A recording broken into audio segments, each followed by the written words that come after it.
Hello, everyone, and welcome to another Trial by Podcast episode by our lovely 2025 McCabe's grads. My name is Shashank, and I'm joined today by my lovely co-hosts Andrea and Jason. So on today's episode, we're discussing a hot topic, pill testing. Pill testing has been around for a while now, with Europe adopting pill testing in the 90s. Australia's always lagged behind, but law reform has seen the ACT, Queensland, and Victoria have available services, and New South Wales implementing a 12-month trial of pill testing. On today's episode, we'll delve into what pill testing is, why all the controversy, and what's next. So our question to you is, do you think pill testing could save lives at music festivals, or is it just a catalyst for another drug epidemic? Yeah, so let's start with the basics. What exactly is pill testing in the context of music festivals? Pill testing is a harm reduction service that allows people who are thinking about taking drugs to test their pills at designated sites. And they basically just receive accurate information about what's in the pills or powders they're planning to use.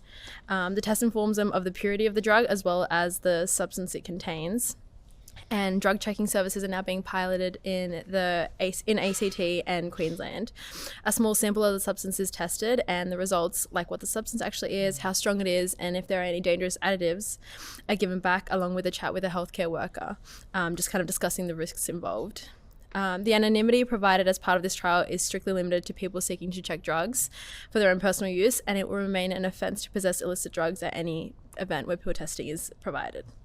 Globally, this isn't a new concept. Countries like the Netherlands, Austria, and Germany have been running drug checking services for years, and the evidence shows that they actually do save lives. And now finally New South Wales is catching up. The Minns government has announced a pill testing trial at festivals, which started on the 1st of March at Yours Nows in Wollongong. Yeah. And it's a huge step for New South Wales, especially after years of resistance. The trial is all about reducing harm. It's free, anonymous, and run by health professionals. And it's not about encouraging drug use, but rather just informing people about the drugs that they do use. Yeah, thanks, Andrea. I think the change of attitudes towards pill testing have become quite big over the few recent years. Recent drug-related deaths among music festival attendees in Australia have prompted calls for on-site front-of-house pill testing, whereby attendees are invited to submit anonymous samples of their pills, capsules, or powders for analysis, followed by individualized advice on the test results and counseling against taking those substances. Australia has had this debate for a while where pill testing was central within the Australian drug scene. The policy landscape where current discourse is dominated by dogma, moral shifts, and the criminal justice system as a whole. The biggest event that started the need for a shift of attitudes or some sort of alternative reform was in November 2019, where a New South Wales coroner handed down her report into the deaths of 6 young festival goers between December 2017 and January 2019. So after this inquest, the New South Wales coroner found compelling evidence to discontinue the use of drug detection dogs. Further recommendations were made to reduce the number of strip searches, refine drug use as a health rather than a law enforcement issue, and improve drug education. They also held a summit for the development of evidence-based drug policy, and they introduced drug checking, and now we have seen the shift to promote pill testing for harm reduction and a more safer approach to drug use. Yeah, so thank you, Jason. Like you mentioned, there's a lot of debate, so there is quite a few for and against arguments. So the first argument for implementing pill testing is the significant benefit it can have in reducing harm for users. One of the major issues with recreational drugs is the contamination of substances. So a 2023 evaluation of the ACT drug checking service, CanTest, revealed only 53% of substances tested matched the expected drug. This can have a major impact on the consumption decisions of users and reduce the number of drug-induced emergencies. In Victoria, there were 46 overdose deaths in 2022 alone, and the first 3 months of 2024 saw more paramedic responses to drug overdose than all of 2023, highlighting the increase in usage of illicit drugs. Research has indicated that pill testing has significantly reduced the number of drug-related hospital admissions. So, for example, in the UK, at a festival called Secret Garden Party, a 4-day festival in the UK, there was pill testing and it showed its efficacy. So in 2016, when pill testing was introduced, there was only 1 drug-related hospital admission compared to 19 the year before. So while pill testing does sound like a sensible harm reduction strategy on the surface, not everyone is on board, and there are some serious concerns being raised both ethically and scientifically. The main arguments against pill testing are that firstly, on-site tests have a limited capacity to accurately detect harmful substances, and secondly, by permitting on-site pill testing, contradictory messages are being sent out about the risks related to the use and possession of controlled substances. Yeah, so one of the biggest arguments against pill testing is that it sends mixed messages. On the one hand, we're telling people don't use drugs, they're dangerous and illegal. But then on the other hand, we're saying, hey, if you are going to use drugs, here's a way to do it more safely. What do you think, Andrea? Yeah, exactly. So some argue that this can actually normalize drug use. If people know that there's a service at a festival that checks their pills, they might feel like it's safe, especially even when it isn't.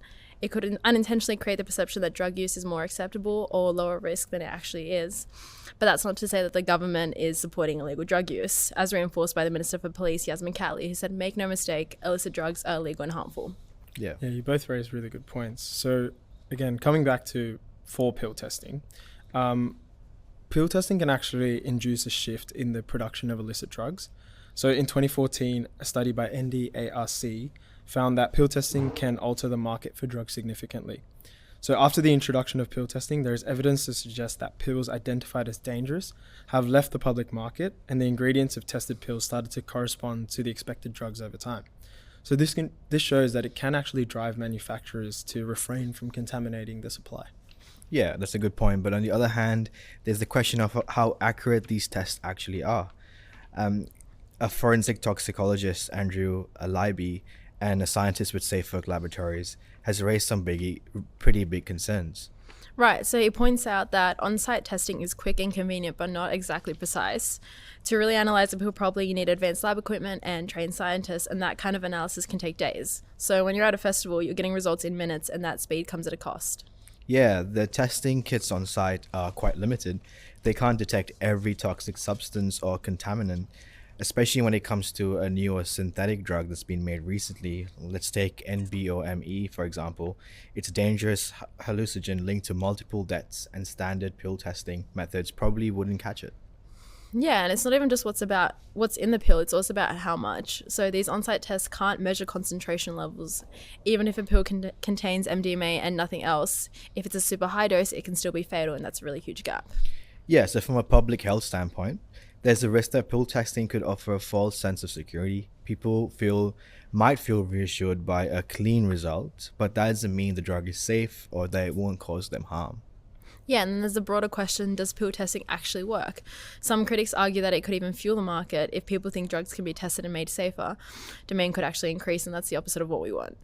Look, at the end of the day, while pill testing might have good intentions, there's still a lot we don't know, and the risk both medically and morally are still very real. Yeah, and these are clearly very complex issues. The New South Wales Health and Police will work together to deliver the best interests of the community. So that's really good points, but I think to address the issue of risk, one thing that we've seen with pill testing is it can actually inform decision making. So in New Zealand in 2023, there were 98 drug checking clinics, and the results on the change in decision making behaviour from consumers is actually astonishing. So when the results were not as expected as to the purity of the drug, 40% of people said they wouldn't take the drug, 31% said they would take a lower dose, and 36% of people said they would avoid mixing the drug with other substances or alcohol. So this is a clear indication of more informed and safer choices being made about drug consumption. And this is purely due to the availability of pill testing. Pill testing can also have a massive societal benefit if implemented. So authorities can issue mass alerts to the public about contaminated pills, significantly reducing the number of deaths that would have occurred. So a recent Australian study called the Informing Drugs Alerts in Australia found that over half of people surveyed would change their usage of a drug if they had seen an alert about it. Of this, 18% would have stopped using the drugs entirely, 20% would avoid using the drugs matching the alert specifically, and 18% would change their usage behavior by taking smaller doses. This has been corroborated by evidence globally, such as in 2014 when an MDMA pill entered the European market that had a fatal dose of another drug.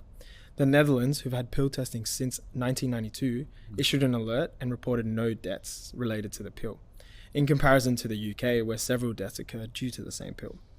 So these statistics demonstrate that pill testing can significantly alter the behavior of drug consumers and provide the right information for users to make informed decisions. A further benefit is that during pill testing at festivals, although the drug usage is not encouraged, enables discourse from trained professionals on the potential risks and consequences that can occur from consumption. All these benefits can really help reduce the drug-related death toll in Australia. Yeah, so obviously, like most debates, there's good and bad, but also most debates are about policy reform. The key question in the rationale for pill testing is whether it works. The literature is complicated, and to date, no studies have been actually happened to test in a controlled way whether pill testing actually reduces harm. Most evaluations concern attitudinal change. So, for example, what people would do if they had the opportunity to pill test. But a survey for festival goers indicate that it would be more beneficial than detrimental. In the Australian context, a questionnaire of general festival goers found that half, 54%, indicated that they would be highly likely, and a third, 33%, somewhat likely to use this free drug checking services in a festival setting. Most believe that drug checking services would help users to reduce harms associated with drug use. Another questionnaire with Australians who use stimulants, found that 94% reported that they would use a festival-based drug checking service. So the stats are for mostly festival goers so far. There hasn't been any controlled actual research that's come out because it's so new in New South Wales. Mm-hmm. Yeah. Any further thoughts, guys? I think it's a debate that is going to be ongoing for a while.